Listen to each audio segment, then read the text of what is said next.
ತಾಲೂಕಿನ ಮುಳ್ಳೂರು ಇಜೆ ಸರ್ಕಾರಿ ಹಿರಿಯ ಪ್ರಾಥಮಿಕ ಶಾಲೆಯ ಸಹ ಶಿಕ್ಷಕ, ರಂಗಭೂಮಿಯ ಉತ್ತಮ ನಟ, ಕ್ರಿಯಾಶೀಲ ಯುವ ಕವಿ ಬಸವರಾಜ್ ಜಾಡರ್ ಅವರ ಬಿಂಬ ಚುಟುಕುಗಳ ಸಂಕಲನ 2016ನೇ ಸಾಲಿನ ಕರ್ನಾಟಕ ಸರ್ಕಾರ ಪುಸ್ತಕ ಪ್ರಾಧಿಕಾರದ ಪ್ರೋತ್ಸಾಹಧನಕ್ಕೆ ಆಯ್ಕೆಯಾಗಿದೆ ಎಂದು ಜಿಲ್ಲಾ ಚುಟುಕು ಸಾಹಿತ್ಯ ಪರಿಷತ್ನ ಅಧ್ಯಕ್ಷ ಬೀರಪ್ಪ ಶಂಭೋಜಿ ತಿಳಿಸಿದ್ದಾರೆ.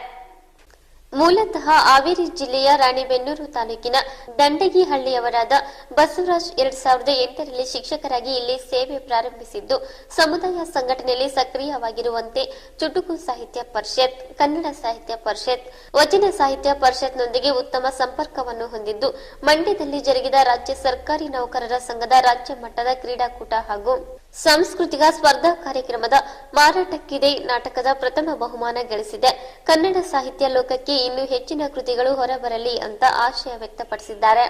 ಬಿಂಬ ಚುಟುಕುಗಳ ಸಂಕಲನ ಕನ್ನಡ ಪುಸ್ತಕ ಪ್ರಾಧಿಕಾರದ ಪ್ರೋತ್ಸಾಹಧನಕ್ಕೆ ಆಯ್ಕೆಯಾಗಿರುವುದಕ್ಕೆ ಯುವ ಕವಿ ಬಸವರಾಜ್ ಜಾಡರ್ ಅವರಿಗೆ ಚುಟುಕು ಸಾಹಿತ್ಯ ಪರಿಷತ್ ಜಿಲ್ಲಾಧ್ಯಕ್ಷ ಬೀರಪ್ಪ ಶಂಭೋಜಿ, ಪ್ರಧಾನ ಕಾರ್ಯದರ್ಶಿ ಎಂ ಭಾಸ್ಕರ್, ಸಂಚಾಲಕ ವೀರೇಶ್ ಕೋನ್ವರ್, ಸಮುದಾಯ ರಾಜ್ಯ ಕಾರ್ಯದರ್ಶಿ ಎಸ್ ದೇವೇಂದ್ರ ಗೌಡ, ಕನ್ನಡ ಸಾಹಿತ್ಯ ಪರಿಷತ್ ಮಾಜಿ ಜಿಲ್ಲಾಧ್ಯಕ್ಷೆ ಎಸ್ ಶರಣೇಗೌಡ, ವಚನ ಸಾಹಿತ್ಯ ಪರಿಷತ್ ಮಹಿಳಾ ಘಟಕದ ಜಿಲ್ಲಾಧ್ಯಕ್ಷೆ ರಮಾದೇವಿ ಶಂಭೋಜಿ, ತಾಲೂಕಾ ಅಧ್ಯಕ್ಷೆ ದೇವಿರಮ್ಮ, ಶಂಕರದೇವರು ಹಿರೇಮಠ್, ಶಿಕ್ಷಕರಾದ ಸಂಗಮೇಶ್ ಕೋಟೆ, ಶ್ರೀಶೈಲ್ ಕವದಿ ಅಭಿನಂದಿಸಿದ್ದಾರೆ. ಇದೇ ಡಿಸೆಂಬರ್ 2ರಂದು